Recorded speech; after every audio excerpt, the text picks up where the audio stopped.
السلام علیکم ورحمت الله وبرکاته. کورمیوال عزیزانو، پنګشو، ورکزیو، توریو، ورونو او داسې نور،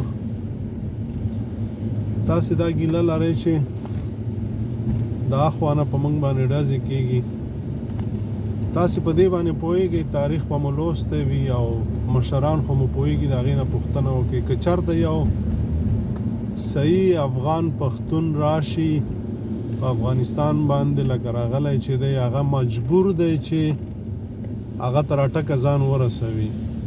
په دې مه خفه کېږئ. یا ځینې کورمیوال وروڼه دا وایي چې موږ ته لار راکړئ چې موږ طالبان په کابل ورتېر کړو. نه، تاسو لار ورکړئ چې دوی په اټک ورتېر کړي، پنجابیان په اټک ورتېر کړي.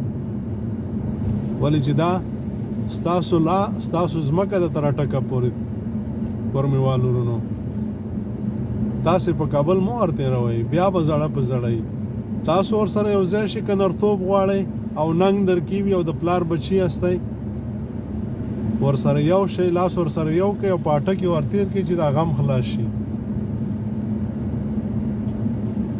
بله خبره، موږ او تاسې پښتانه یو او بیا د غره خلک یو. د ډیورن کرښه به تاسو پوهېږئ، تاریخ به مو لوستی وي. ما چې درته ویل پښتانه یاستئ، ستاسو په منځ کې ګورئ د سلو د 1.5 کالو د پلارو شیونه په زړه کې پراته یي، مسیح سره راجګ کي چې دا زما د پلار و، زما د پلار په دې ځای کې توت ولاړو او په دې ځای کې چینار او په دې ځای کې نخترو. آیا په دې تاریخ باندې تاسو نه پوهېږئ چې 125 کاله مخکې دغه ډیورن کرښه وه؟ دا د چا حق و؟ دا په کومې معاهدې باندې دا کرښه کش شوې وه؟ آیا چا ورسره منلې؟ کوالی د چا سره ده؟ نو تاسو خو پښتانه یاستئ. نن افغانان مجبور دي، تاسو مجبور یاستئ.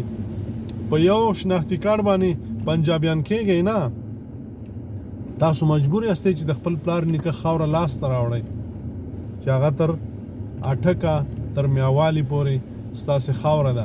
دا چې سترګې مو مړې کړي دي، د پلار او د نیکه حق نه پیژنئ او دا نه پیژنئ چې تاسو د چا بچي یې، دا نو ستاسو غلطي ده.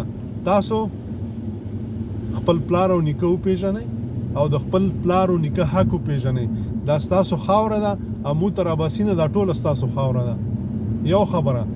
بله خبره، نن د جنگ په ډګر کې ډیر ورونه نری حیدري یالي چغې وي.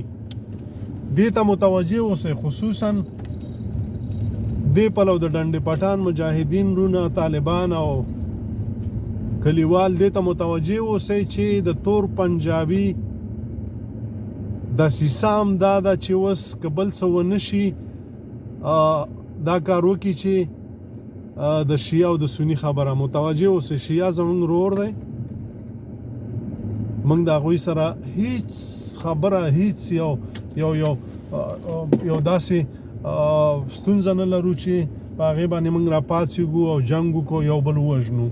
دا د تور پنجابي او دسیسه ده، دا به مخته راولي. خو دې ته متوجه اوسئ چې دغه کار ونه کوئ او نه ځانونه ووژنئ او نه خپل ورونه ووژنئ.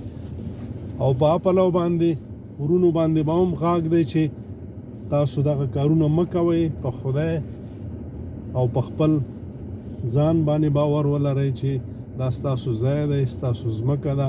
خو څوک مو غواړي چې سره ومو جنګوي او بیا به وخت تیري او ناوخته به وي، تاوان به مو خپل کړی وي. السلام علیکم ورحمت الله وبرکاتو. سره یو شئ.